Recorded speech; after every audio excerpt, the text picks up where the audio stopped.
abonnez-vous à la chaîne avant de regarder. Nous faisons réfléchir nos spectateurs.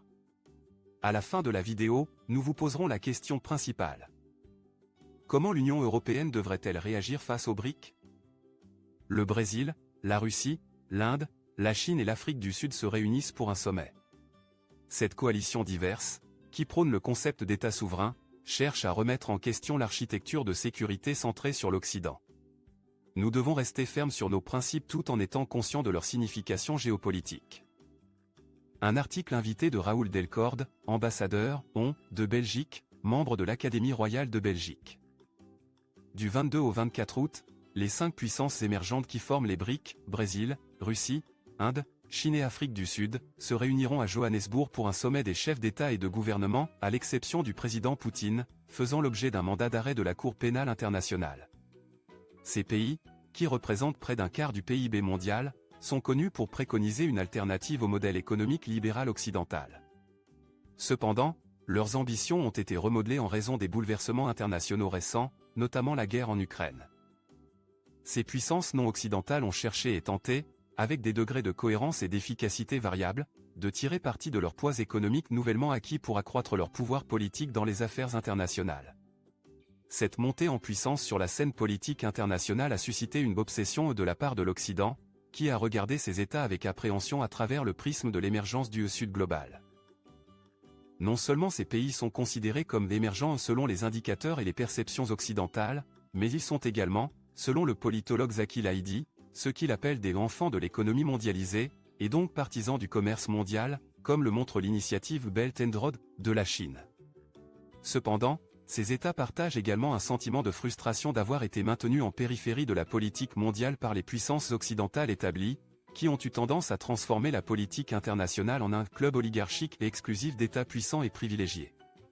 Par conséquent, ils sont perçus comme voulant renverser la table d'un banquet où seules les grandes puissances occidentales, les États-Unis, les grands pays de l'UE, le Japon et la Corée, et quelques autres, étaient invités. Des initiatives économiques fortes. Cependant, il n'est pas certain que leur quête de reconnaissance et de redistribution se manifeste principalement comme un défi à l'ordre mondial actuel. Il ne faut pas oublier que ces puissances émergentes sont profondément intégrées dans des économies interdépendantes, comme l'a montré la pandémie de Covid-19. Néanmoins, ce défi s'est exprimé économiquement par la création d'une banque bien dotée, New Development Bank, destinée à être une alternative à la Banque mondiale. De plus, des dirigeants comme Lula plaident en faveur de la recherche d'une monnaie commune pour les BRIC en alternative au dollar, ainsi que d'un système bancaire rival de SWIFT.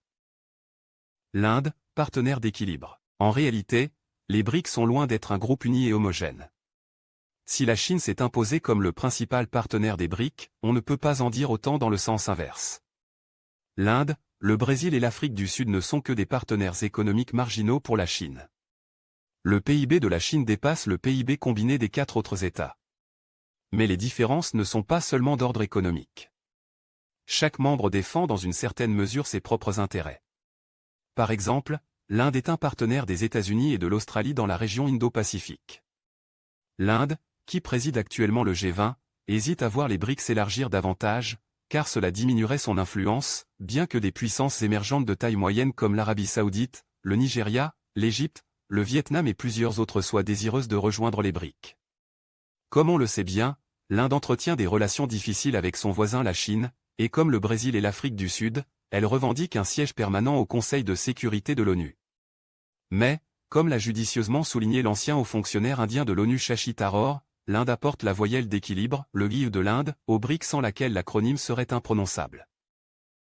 La Chine, leader d'un nouvel ordre mondial. Alors que le Brésil, l'Inde et l'Afrique du Sud ne semblent pas développer un projet directement contre-hégémonique, la Chine et la Russie semblent emprunter une voie différente. En février 2022, quelques jours avant l'invasion de l'Ukraine par la Russie, la Chine et la Russie ont adopté une déclaration commune qui constitue un défi global à l'approche occidentale de l'ordre mondial. En 2023, Xi Jinping a exposé une nouvelle doctrine de politique étrangère rompant avec la stratégie précédente de la Chine encapsulée dans la phrase « Osez vous battre ». Cette nouvelle doctrine illustre la nouvelle stratégie de la Chine pour une présence internationale, contrastant avec son ton habituellement prudent. Le dirigeant chinois a également annoncé début 2023 l'initiative pour une civilisation mondiale, ICM, que le Financial Times décrit comme une politique encore vague qui semble viser à défier le concept occidental de valeurs universelles. La Russie combat un Occident décadent.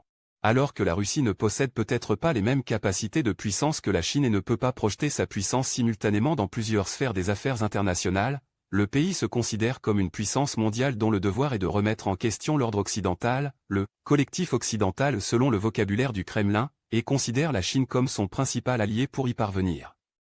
Poutine a signé un décret sur le concept de la politique humanitaire de la Fédération de Russie à l'étranger, élaborant une doctrine de politique étrangère basée sur le concept de Ruski Mir, le monde russe. Ce document dénonce la mondialisation continue du monde occidental et affirme la suprématie morale, linguistique et culturelle de la Russie dans le bloc post-soviétique. Au moins 2 États membres des BRICS sont convaincus que l'Occident est en déclin et que c'est un moment opportun pour en profiter. Désinhibé face à l'hégémonie américaine. Le sommet des BRICS se déroulera dans une conjoncture très particulière. Maintenant désinhibés, pour reprendre une expression du diplomate Michel Duclos, les puissances émergentes des BRICS et leurs partenaires du Sud global ont l'intention de remodeler l'équilibre des pouvoirs en poursuivant une politique étrangère au service de leurs propres intérêts. Le monde occidental n'est plus le principal acteur dans ce monde multipolaire que les BRICS désirent construire.